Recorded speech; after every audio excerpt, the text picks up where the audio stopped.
this background is rooted in a guy that we venerate. And that guy was somebody who used children's.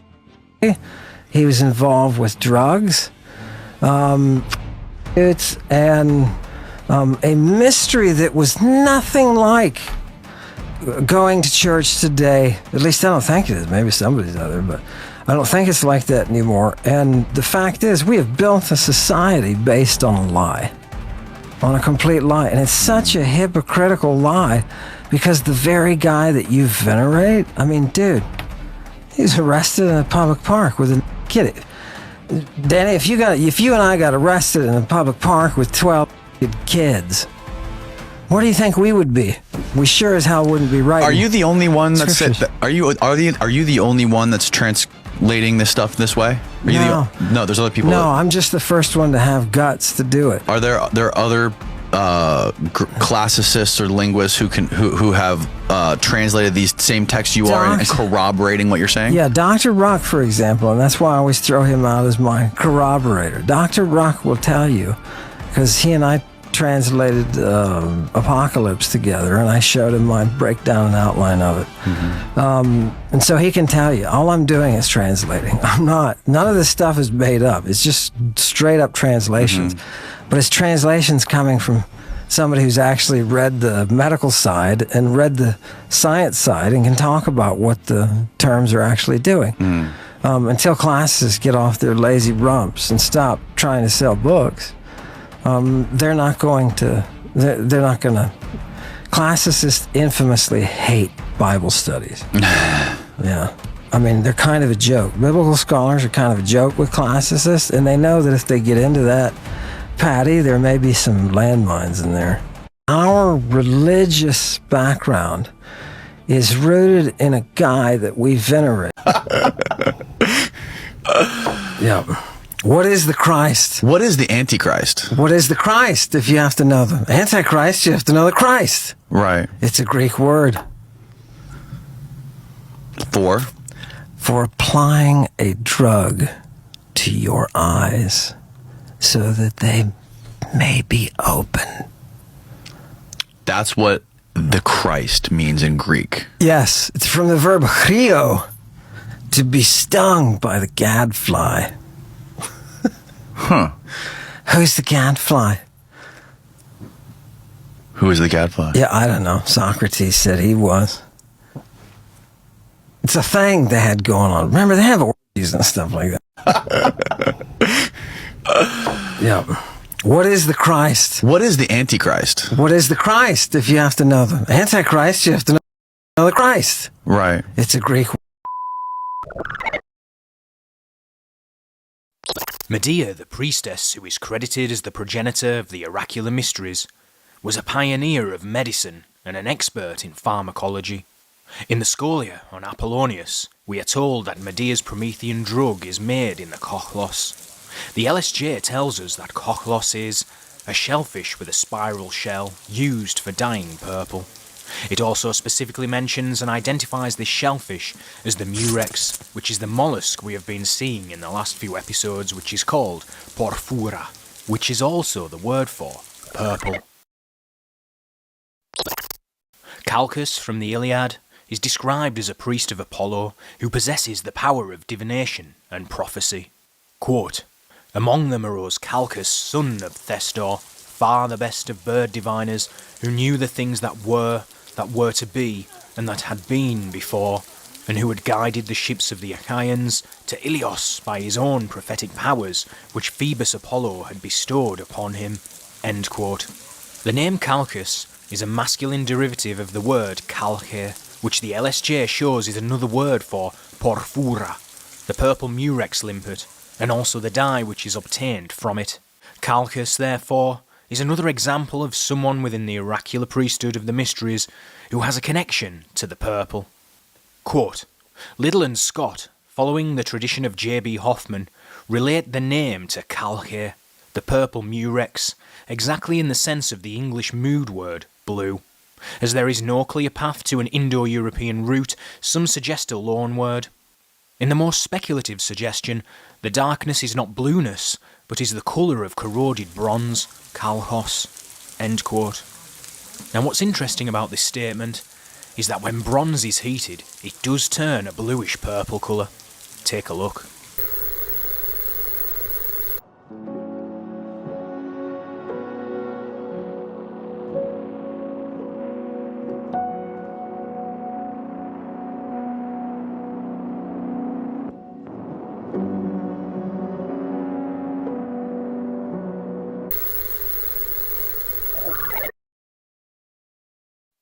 In Revelation 17, we are given a description of someone being taken by one of the 7 angels into the eremon en pneumati. This is usually translated as into the wilderness in the spirit, but given an oracular context, the passage may more appropriately be translated as into the void in divine inspiration. Next, we are given a description of a priestess reminiscent of Medea, sitting upon a scarlet beast, clothed in purple, and branded with the word mysterion, or mystery, which is a direct reference to the mystery cults, as the LSJ will tell us. Quote, "And the angel carried me off into the void in divine inspiration, and I beheld a woman seated on a scarlet beast, the names full of evil omens, possessing 7 heads and 10 horns. And the woman, having put on purple and scarlet, and having been gilded in gold and valuable stones and pearls, bearing a golden cup in her hand, full of abominations and the unpurified things of her fornication." End quote. It's important to note that the word translated as abominations, bedelugmaton, is specifically used of idols, as can be seen from the LSJ. The word described as fornication, porneia, is also described as being both idolatry and fornication, which helps give some insight into how the pagan rites operated. What's interesting is the passage from Revelations seems to be drawing on multiple sources associated with cult mystery. Our subject being taken by one of the 7 angels into the void in divine inspiration seems to be reminiscent of the initiate's ascent through the 7 heavenly spheres in the Mithras liturgy, an oracular rite which involves the consumption of drugs by the initiate. The language used in Revelations also matches that of the Orphic hymns and Orphic literature, and the text begins to make more sense when one factors in medical texts, such as those which discuss the theriac of Andromachus, Emperor Nero's physician. To begin with, the word theriache or theriac is derived from the term ther or beast, and the ritual drug compound is referred to as polythroniu or many-throned in reference to its multiple ingredients. When taking this into account, the many-headed beast which the priestess sits on can be fully realised as a multiple-faceted drug compound which was used in the sexual rites of the mysteries. What's interesting about the chapter from Revelations which we just looked at is that the priestess figure is described as being clothed in purple and scarlet, and in the Proto-Evangelium of James we find the same language being used to describe Mary. Quote, "And the priest said, Choose for me by lot who shall spin the gold and the white, and the fine linen and the silk and the blue and the scarlet and the true purple. And the true purple and the scarlet fell to the lot of Mary." End quote. In the work Against Heresies by St. Irenaeus, we are also told of the practices of Marcus Magus, an early Christian whose sect seems to have preserved elements of the oracular mystery rite, namely the use of a sexual drug communion. The practices of the Marcosians seems to utilise elements which are very similar to the Bacchic rites, where the initiate would ingest the drug communion in order to become entheos, or full of the god, or to be inspired by the deity, entering into a state of ecstatic frenzy. This process was seen as a kind of possession which culminated in the individual being given a prophecy or oracle of the future. It's pertinent to note that the term charis or grace in the Greek text is capitalised and is a name used for the graces in Greek mythology. Also notice once again the mention of the purple and red in reference to the communion. Quote, "It appears probable enough that this man possesses a demon as his familiar spirit, by means of whom he seems able to prophesy, and also enables as many as he counts worthy to be partakers of his haris themselves to prophecy. Pretending to consecrate cups mixed with wine, and protracting to great length the words of invocation, he contrives to give them a purple and reddish colour, so that Haris, who is one of those that are superior to all things, should be thought to drop her own blood into that cup through means of his invocation, and that thus those who are present should be led to rejoice to taste of that cup, in order that, by so doing, the Haris who is set forth by this magician may also flow into them, repeating certain other words, and thus goading on the wretched women to madness." End quote. The language being used here to describe the Marcosian rites is consistent with language found within other cult texts. As is discussed in Plato's Phaedrus, manikos or madness and mantikos or prophecy used to be the same word, as the ecstatic fury of the initiate leads to the oracle being given. The former word even has a connection to pharmaca or drugs, which is also to be expected. The word, which has been translated to mean goading the wretched women to madness, is oisteresas, which is a second-person singular aorist indicative active form of the verb oisterao, which according to the LSJ is a sting which makes you rage. The word sharing a root with oisteros, the gadfly, which is known for antagonizing cattle with its sting, hence the metaphor of being driven to madness. The term oisteros is also a cult term found within literature which describes elements of the oracular rites, and as an example, its use can be evidenced in Euripides' Bacchae, where the term is applied to the Maenads. The use of the purple within oracular cult can be seen throughout history, being accredited first to Medea, passing into the mysteries of the Hellenic and Roman world, before some of its practices were adopted and appropriated by early Christian sects. The orthodoxy would later sanitize these elements, calling those who were still followers of the pre-Christian elements heretics. The fact that the verb chrio, from where the term Christos comes from, can also mean the sting of the gadfly is to me the final nail in the coffin in showing that Christianity sprang from the practices of the mystery religions. If you're interested in knowing more, I highly suggest you check out the work of Dr. Amon Hillman, who has spent his life immersed in these ancient Greek texts, and whose work I have been studying, which has led me to these conclusions. Words of invocation. And she used to give oracles from it. Now, I've brought you here today, as we've got episode 1, I talked about the mid-1500s. She's described as a Sibyl who was born in this cave, and she used to give oracles from it. Now, I've brought you here today, as we're going to pick up our investigation on the purple dye. In episode 1, I talked about the purple dye that was discovered in a Roman bathhouse in Carlisle, near the border of Scotland. In episode 2, I talked about the story of Heracles finding the purple dye in the Onomasticon by Julius Pollux. And then in the last episode, we translated some Dioscorides about the medical applications of the purple dye. So today we're going to be looking at how it's connected to the mystery rites. Let's get into it. Would go back to the Garden of Gethsemane. The Garden of Gethsemane. It's the public park where Jesus was arrested. You are obsessed with this. Yeah, I think you constantly talk about this moment when Jesus was arrested. Yeah. It's why is that? Is this in the Bible? Yes, it is. Also, dumb question. How many versions of the modern Bible are there? I don't know how many, but I can think of at least 12. And what's the difference between them all? Why are there so many versions? It depends on the time that they're translated. And if you'll notice, a lot of them will follow the earlier authors. Right? Bible scholars don't read anything outside of the Bible. So how good do you think their vocab is? How good do you think their translation skills are? Mm-hmm.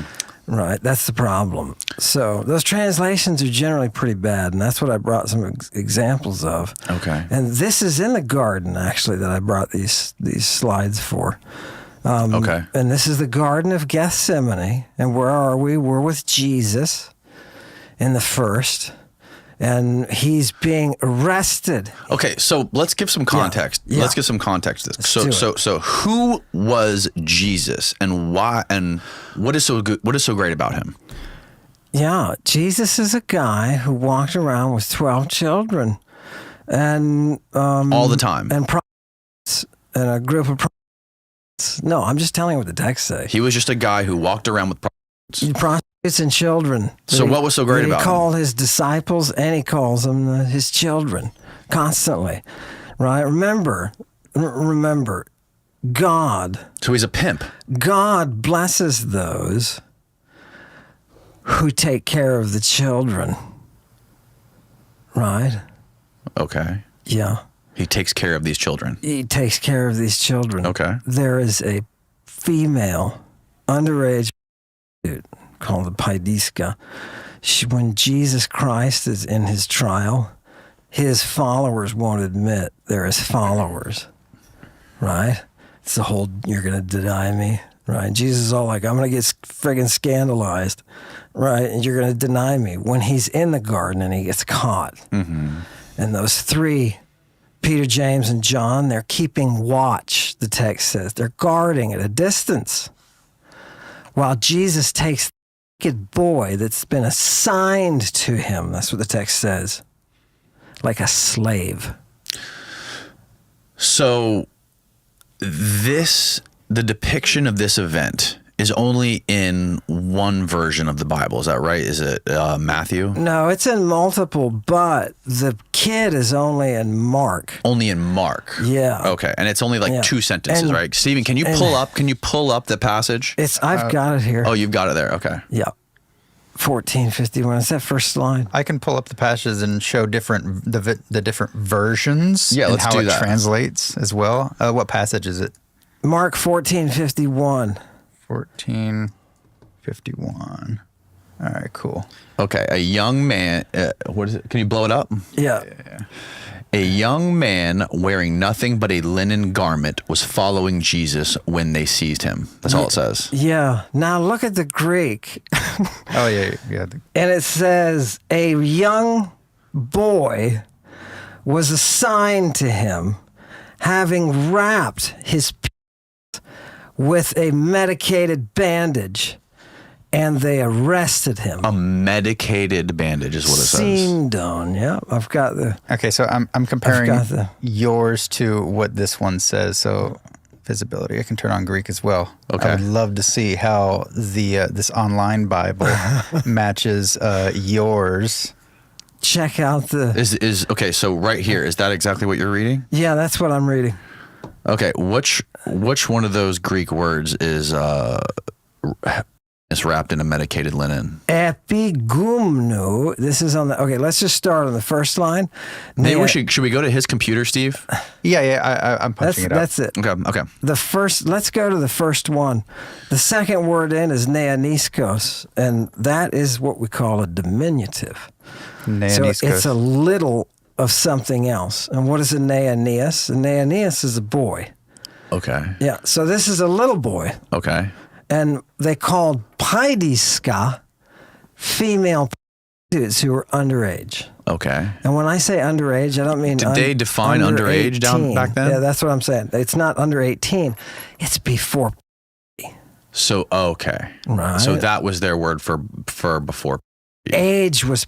They didn't set a year. Right. Okay. Got it. Right? The translation here says young. And was there was there any sort of moral boundaries when it came to sex or prostitution based on pre? Not from what I've seen. Okay. Yeah. Now, generally, in Nothing. different civilizations, you can still, like in Athens, you can still prosecute for somebody coercing what you and I would say is underage, them before puberty. Yeah, that's still, you can get in trouble for that. Okay. But it's not like it's not like there's compensation involved because, it's not like a crime like you and I consider a crime. It's more like a civil crime.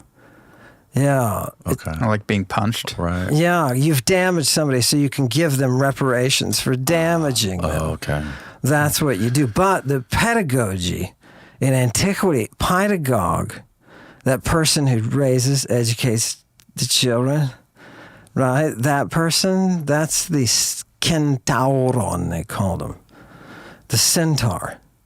It's their word for past.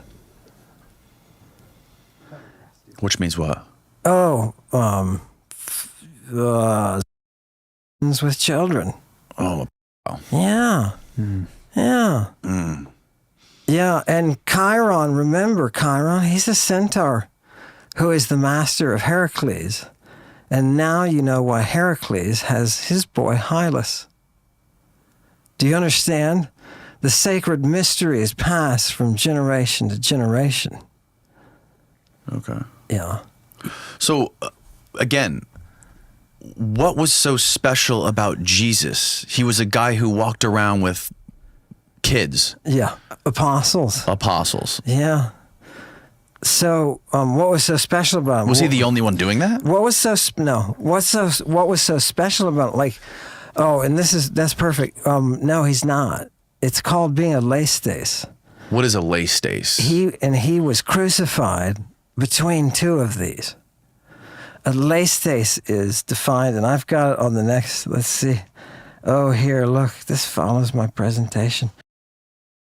So this is what the boy that was with Jesus, the boy, this is what he was with him, doing. He's following him. Notice they use this term sunakuletho.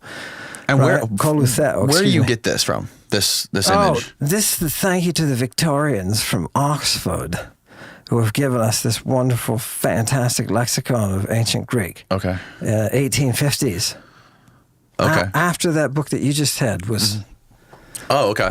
written. Okay. And here it is. And notice that it's using soldiers. It's using term for soldiers and slaves, right? So this kid is not just hanging out with Jesus, right?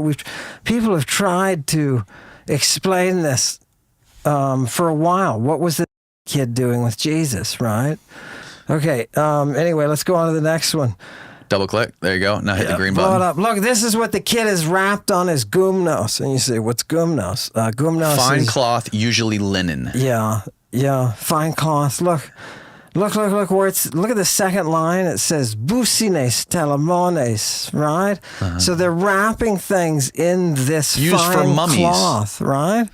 And surgeon's bandages. And bandages, and that's where I get it. On my end, when I'm reading the medical authors, they're all saying that you impregnate linen with drugs that you're going to treat the wound with, right? This kind of makes sense. You impregnate women. No, linen, I'm sorry. You impregnate linen Don't impregnate the women. with drugs. Yeah. To treat wounds. Yeah. Okay. Doesn't So- that make sense? This is the original text, and this right here is the translation that we have right now, which is, I'll punch it up for people, nothing but a linen garment. Yeah. Notice how they took it from a bandage and turned it into Who did this? Who's responsible for this? crappy translators.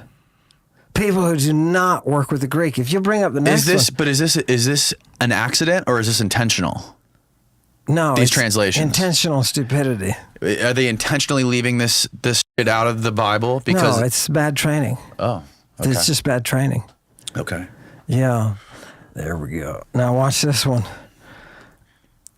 Okay, so that last one had businos on it. Well, what is the businos? It's fine linen bandage, right? They give you at the top. But then look at the reference on the second line. That's Euripides Bacchae.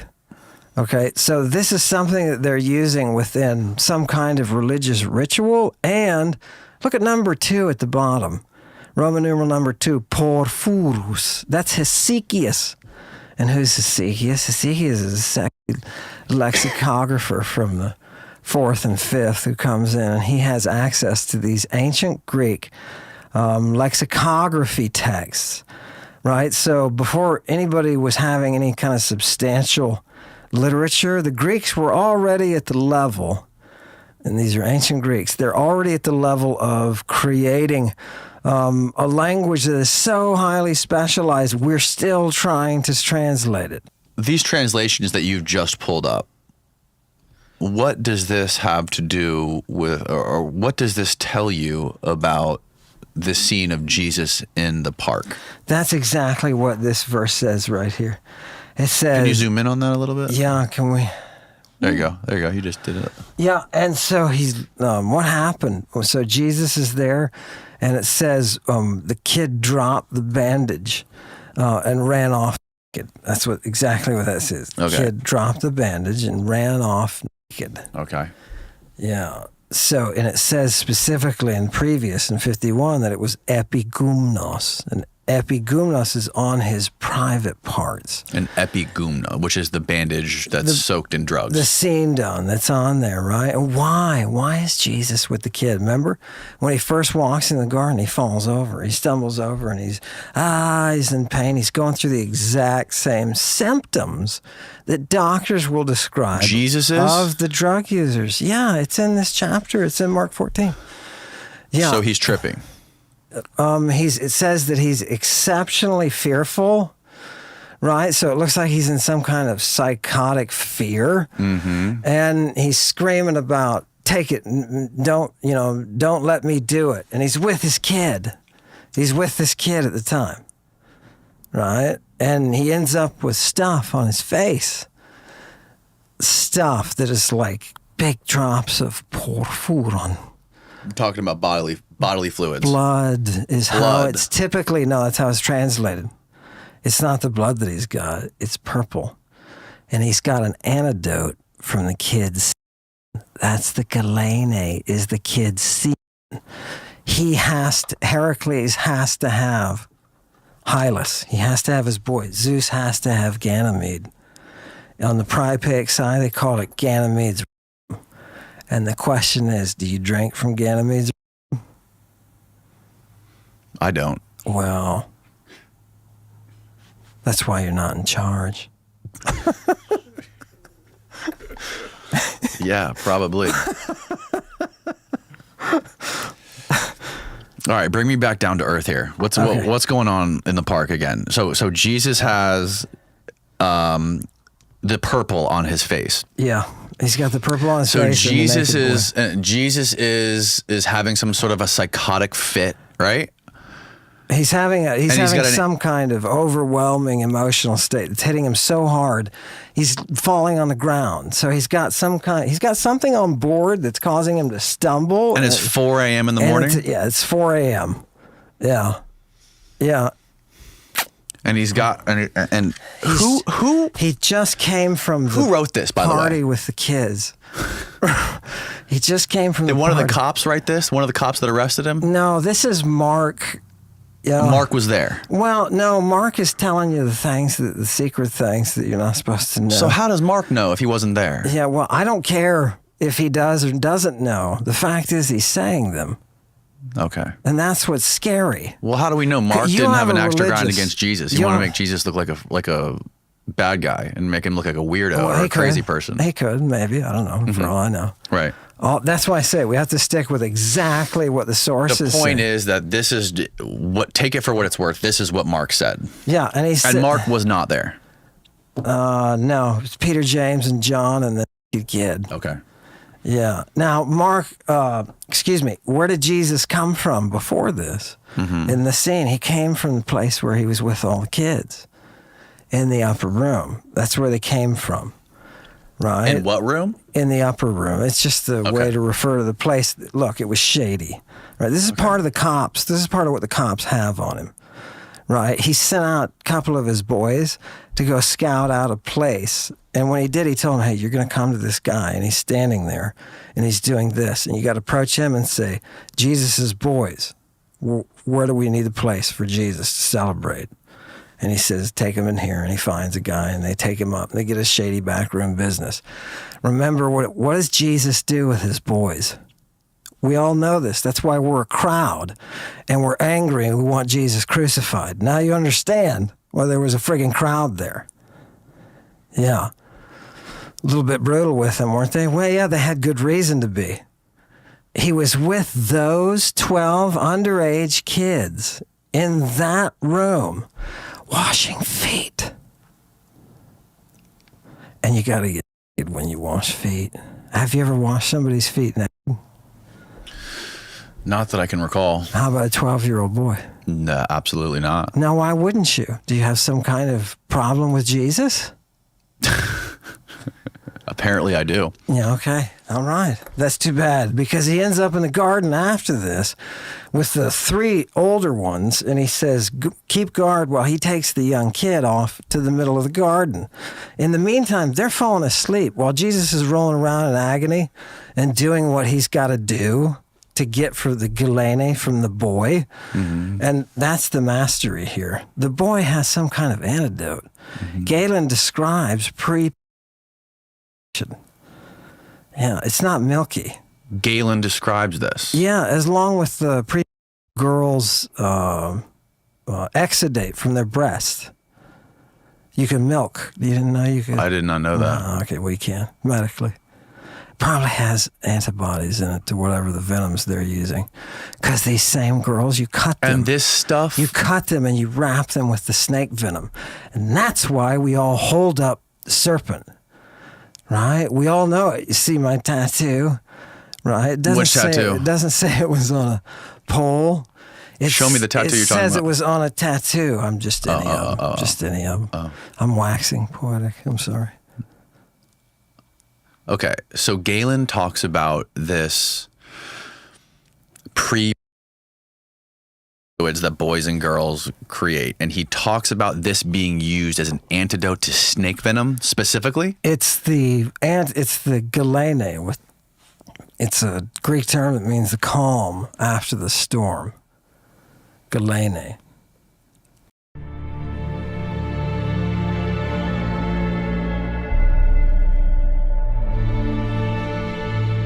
The child rape ritual exposed.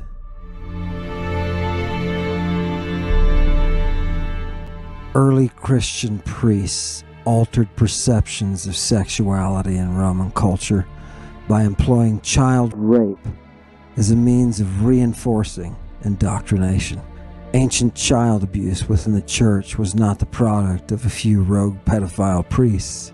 It was a deliberative, purposeful act meant to change Roman perspectives on sexual intercourse and religion.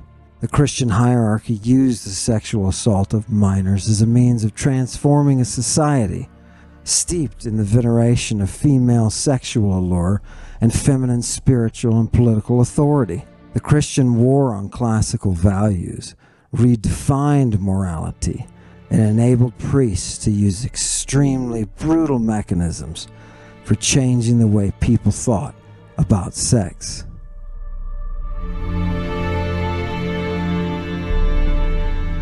All levels of the Christian hierarchy, including priests, exorcists, and even bishops, advocated and defended the use of ritual sodomy. It appears that the ritual was most prominent in the catechetical school of Alexandria, and likely finds its origins there. It is also likely that the gospel writer Mark actually founded the catechetical school in Alexandria. Many church leaders, including Clement, Origen, and Jerome, were involved in its rigorous method of training new converts. Based on the writings of the early church fathers, including prominent bishops, priests, intellectuals, and even monks, it is possible to reconstruct much of the child sodomy ritual.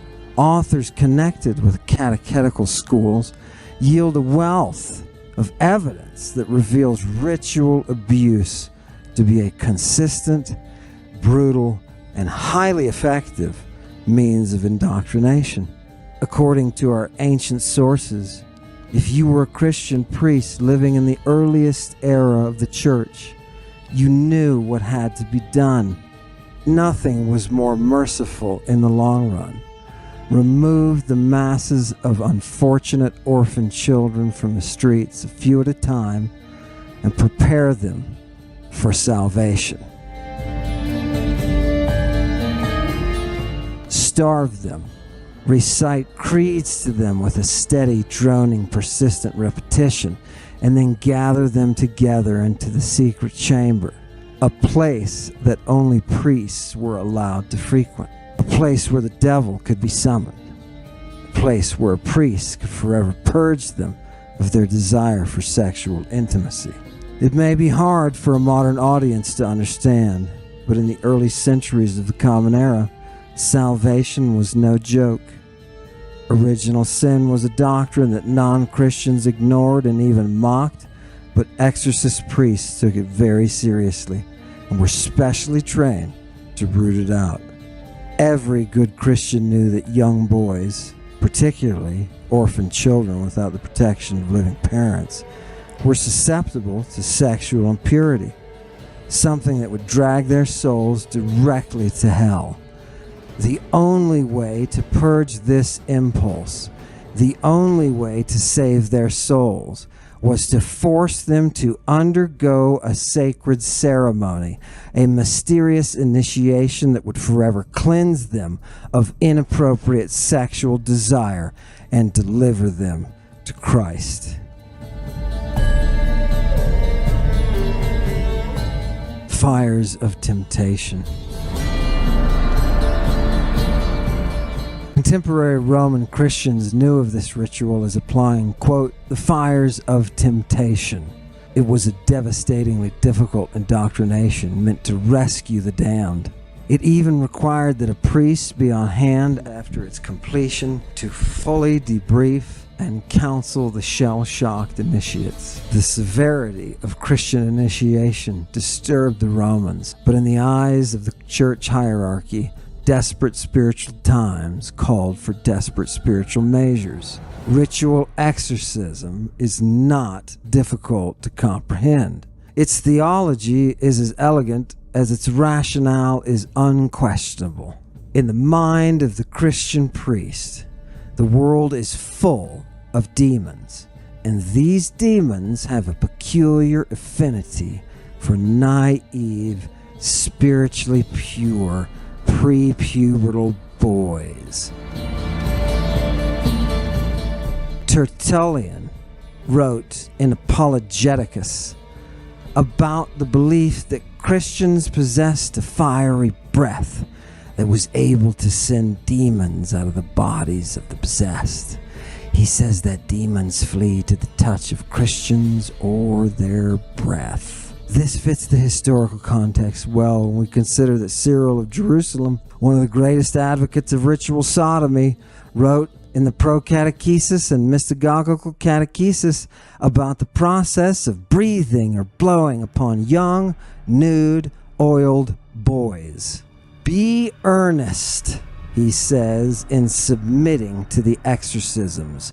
If you are blown upon and exorcised, the process brings you to salvation. The battle for the soul revolved around the sexual encounter of these youths, and the Christians thought it could be won if the young were given a chance to renounce the devil. In the face of direct, unavoidable temptation, what better way to give sexually inexperienced children the opportunity to embrace salvation than to summon Lucifer himself? Let the devil offer the pains of temptation, and then let the young reject him and flee to Jesus. The reasoning of the exorcist priests who ended up sodomizing boys was really that simple. Post-ritual counseling was invaluable. After all, that's what Cyril, the Bishop of Jerusalem, had commanded of his exorcist priests. That's what Clement, the head of the catechetical school in Alexandria, required of his students. And church elders like Cyril and Clement were, after all, bearers of the divine commission. They were only a few generations removed from the Master himself. Their authority was impeccable, and their dictates were obeyed because they were coming directly from God. If you were a priest involved with catechesis, you were expected to teach children that forced intercourse is only a sin if it is enjoyed. The distinction between willful enjoyment of sodomy and forced enjoyment was critical to Cyril. After all, according to Christian dogma, if shunned, any sort of sexual activity became a means of purification. That is, the job of the exorcist was to summon the devil, let the prince of darkness offer the temptation through you, and then let the child reject the act. The successful initiate would be guaranteed salvation, and you, the priest, would be doing the work of Christ. The ritual purification by sodomy was carefully prescribed and executed. The catechetical schools insisted that the mystery remain consistent throughout the empire. According to the Bishop of Jerusalem, there must be an orthodox method of exorcism. This meant that exorcist priests were bound to follow the writings of bishops and to allow local authorities to determine who was worthy of assisting in such sacred duties. Saint Ambrose tells us that priests, elders, and bishops were all present. But most importantly, priests and initiates were forbidden from discussing the details of what happened during this sacred mystery on pain of eternal damnation. A ritual of abuse. Priests believed that only those who bore the onerous burden of summoning the devil himself and those who were successfully initiated could understand the value of ritual sexual abuse. All others should be excluded from knowledge of its specifics, wrote Cyril in Pro Catechesis. Quote, make sure that you don't talk carelessly, not because what you were told isn't fair to talk about, but because the listener isn't fit to hear it. The church fathers were well aware that the pagans would eventually accuse priests of crimes if they ever learned all the particulars of the initiation, precisely because they had not been born again into the way, and their natural inclination was to defend the demons they worshipped. In short, pagans were considered to be of the spirit of Antichrist and not to be trusted with the secrets of initiations. Young boys taken from the streets of large urban centers were prepared over a period of weeks for their catechesis. Priests enforced a rigorous series of fasts and constant indoctrination. This reinforced repetition of Christian doctrine was the reason the process came to be known as catechesis, which is just a Greek word for placing doctrine into the ears of novitiates. In Latin, catechesis is transliterated as indoctrination.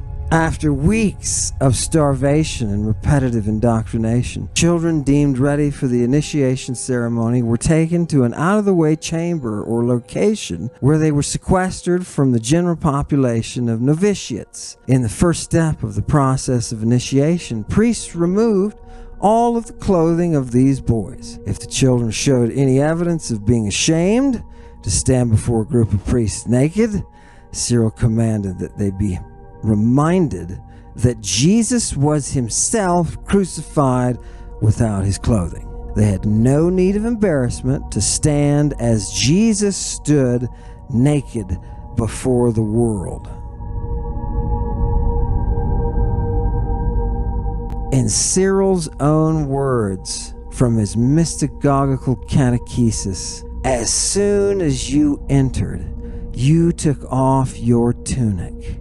Once you had taken it off, you were naked. What a wonderful thing. You were naked in the eyes of all and felt no shame. Then, once you had removed your clothes, you were anointed with exorcised oil from the topmost hairs of your head to the lowest parts of your body. After disrobing the children, the priest blindfolded them and then explained that their actions were a necessary step in protecting the children from the gaze of the devil. Next, the priest rubbed the boys generously with the sacred oil. The sacred oil, like the anointing oils also used by the Christians, contained drugs that would undoubtedly facilitate the process of exposing the children to the temptation offered by Lucifer. In short, it would numb them to the burning fires of the devil. Following Cyril's instructions, priests applied the oil to the boys from the crown of their heads to the soles of their feet. It was an important priestly duty to ensure that the children were completely covered and that the holy oil was rubbed into the skin thoroughly. After all, it served as a barrier for their own protection, and once it was applied, the boys were forever consecrated to Christ. Cyril delights in this particular detail of the ritual and speaks about the necessity of rubbing the entire body with oil. Naked, oiled children. Once the children were prepped in this manner and knelt in the hidden recesses of the church, naked, blindfolded, and covered with oil, the exorcist then proceeded to summon the devil. Once Lucifer had been summoned, he made his presence known to the initiates. They heard his voice and became terribly afraid. The boys were then commanded to rebuke the devil while facing him. Then they were told to turn their back to him. At this point, the possessed exorcist applied the fires of temptation. Cyril forbade this knowledge from becoming public, lest the pagan world misinterpret it and cause criminal trouble for priests.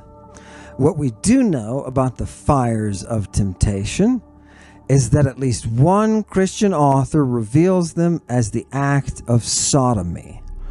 In other words, the Prince of Darkness, the author of the first temptation, while inhabiting the body of an exorcist, forced prepubescent boys to submit to anal intercourse. The devil was said to have done this in a violent manner, but the children were allowed to suffer the temptation forced on them by the possessed exorcist because this afforded them an opportunity to rebuke the pleasure of the sin and thus obtain salvation. The priests who were present during the application of the fires of temptation encouraged the children to flee the sexual advances of the devil, and they were told that they should not enjoy the experience.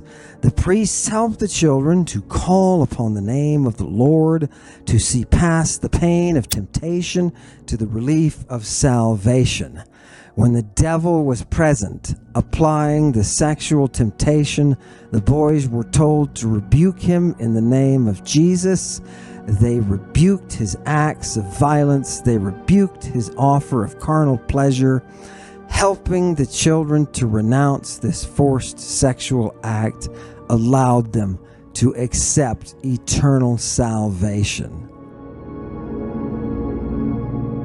After the devil was rebuked, he reportedly fled the scene, and the priests witnessed the exorcist's exhausting release. The children were then taken to a sacred bath, where they were baptized, and thus cleansed of any stain. They emerged from the waters of cleansing to a new life. Then they were given white robes to cover their nakedness, a symbol of the purity they gained from renouncing the devil. These robes would have been made of the same material as the bandage that covered the naked boy who was with Jesus in the Garden of Gethsemane when he was arrested.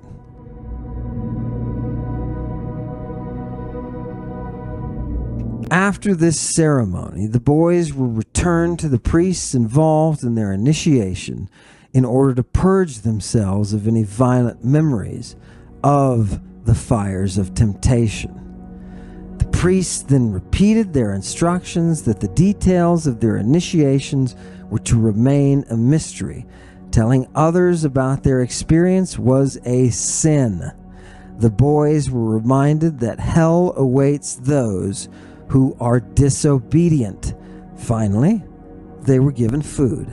To a Christian priest living in the earliest years of the church, salvation was not a joke. Priests taught that children allowed to go on living as pagans would be sent to hell for eternity. Initiating them into the way would ultimately save their souls from an eternity of pain and suffering. This must be the reason that priests took such drastic measures to save the youth of the world. The pains of the fires of sexual temptation were far less horrific than an eternity in the underworld. Whether or not modern Catholic priests are following the tradition of institutional rape created by the earliest Christian clergy has so far eluded the public. Even a cursory look at the earliest writings of the Christians reveals that ritual rape was an institutional standard used in processing initiates. It is not unreasonable to assume that the theological justification for sodomizing young boys is still present in the ranks of Catholic priests. The rape of children in the modern Christian church may not be as organized as it was when the church first developed, but child abuse clearly remains an institutional problem.